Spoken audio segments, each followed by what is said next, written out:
झुंझुनू जिले के कैड शक्तिधाम में प्रेस वार्ता के दौरान नेता प्रतिपक्ष गुलाब चंद कटारिया ने पूर्व मुख्यमंत्री वसुंधरा राजे पर निशाना साधते हुए कहा कि स्टार प्रचारक केवल नाम के रहे हैं, पिछले 3 चुनाव में कहाँ थी। साथ ही प्रदेश की कांग्रेस सरकार को आड़े हाथों लेते हुए कहा कि राज्य का मुख्यमंत्री 18 महीने तक खुद कोरोना में क्वारंटाइन हो जाए, उस राज्य का भगवान ही मालिक होता है। सुने क्या कहा नेता प्रतिपक्ष गुलाब चंद कटारिया ने।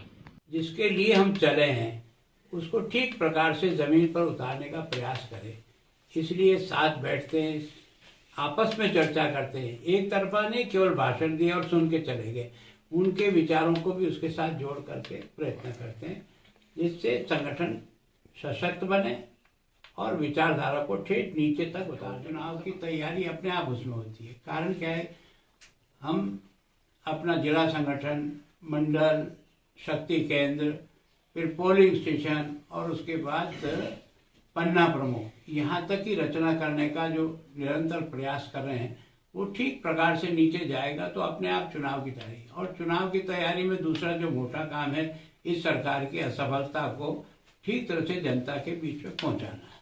तो मैं सोचता हूँ इस सरकार का तो ये जो 3 साल निकला है, मैं अपने राजनीतिक जीवन में ऐसा अनुभव करता हूँ, ऐसी असफल सरकार और ऐसी असफल कार्यक्रम मैंने पहली बार देखे। इनका 1.5-2 साल तो कोरोना में भी गया और आपस में लड़ झगड़ करके समय बर्बाद करने का काम किया। प्रशासनिक जो चुस्त दुरुस्त चाहिए वो सरकार ला ही नहीं पाई, क्योंकि जब सरकार ही चुस्त दुरुस्त नहीं है तो प्रशासनिक तंत्र को कहाँ से करेगी। जिस राज्य का मुख्यमंत्री 18 महीने तक कोरोना में क्वारंटाइन हो जाए, उस राज्य का तो भगवान ही मालिक हो सकता है, और तो कोई हो नहीं सकता है। केवल ये जरूर है कि मीडिया में रोज बने रहना, वैक्सीन नहीं आई, वैक्सीन नहीं आई, वैक्सीन नहीं आई। मैंने उनको पूछा, जो आज दिन तक जवाब नहीं दिया, आज फिर पूछता हूँ आपके माध्यम से, जनवरी 16 से वैक्सीनेशन शुरू हुआ। जनवरी, फरवरी और मार्च राजस्थान को 1,05,00,000 वैक्सीन मिली या नहीं मिली, और उसमें से आपने 31 मार्च तक केवल और केवल 57 लाख डोज ही लगा पाए, बाकी डोज आपके पास बच गई। इसका मतलब आपने अगर वो डोज लगा दी जाती हो तो सेकेंड वेव में जो तूफान मचा था उस पर थोड़ा सा कंट्रोल होता, और थर्ड के बारे में जो सोच रहे थे वो नहीं आने के पीछे अगर कोई कारण था कि देश के प्रधानमंत्री ने मुफ्त वैक्सीन के दृष्टि से जो 100 करोड़ का टारगेट पूरा कर लिया, उसके कारण से देश इस महासंकट से बच करके जनता को बचा लिया।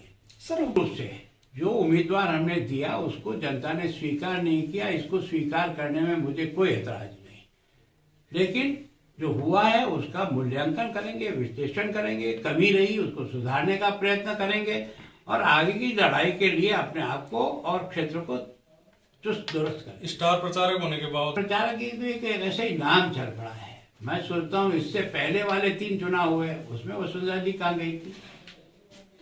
नहीं तो के चयन में कमी रहने के कारण से कैंडिडेट को जनता ने स्वीकार नहीं किया, ये वोट के आधार पे निर्णय पक्का है। नहीं, तो मैं सोचता हूँ कि ऐसा कोई जरूरी नहीं है कि हर कौन उपचुनाव में कौन कहाँ जाएगा नहीं जाएगा, वो एक अलग बात है। मैं सोचता हूँ कि ये उनका सोचना बिल्कुल गलत है।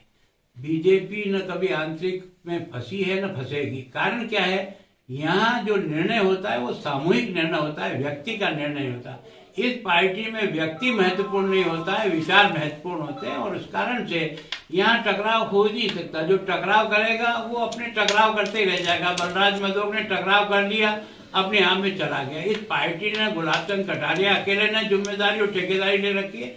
इतने हजारों कार्यकर्ताओं की मेहनत से बनी हुई पार्टी और मेहनत से चलती है, तो वफादारी दिखानी चाहिए, क्योंकि भविष्य में उनको लगता है कि हम सुरक्षित हैं तो उसको शो करना पड़ेगा। नहीं, मेवाड़ में मैंने पहली बार कह दिया कि जो उम्मीदवार हमने उतारे हैं उसको जनता ने स्वीकार नहीं किया, ये मत से स्पष्ट हो गया। तो स्वीकार नहीं किया, इसके बारे में विचार करना पड़ेगा। बैंड के बारे में सरकार की भी व्यू ऐसे ही थे, लेकिन बाद में जब सारे कोर्ट के फैसले भी पटाखों के बारे में जब ये आ गया कि नहीं, इसमें ग्रीन पटाखे चलाए जा सकते हैं, और उन्होंने जब छूट दे दी, तो निश्चित रूप से राजस्थान की सरकार को भी निर्णय बदलना पड़ा और यहाँ के कलेक्टर को भी निर्णय बदलना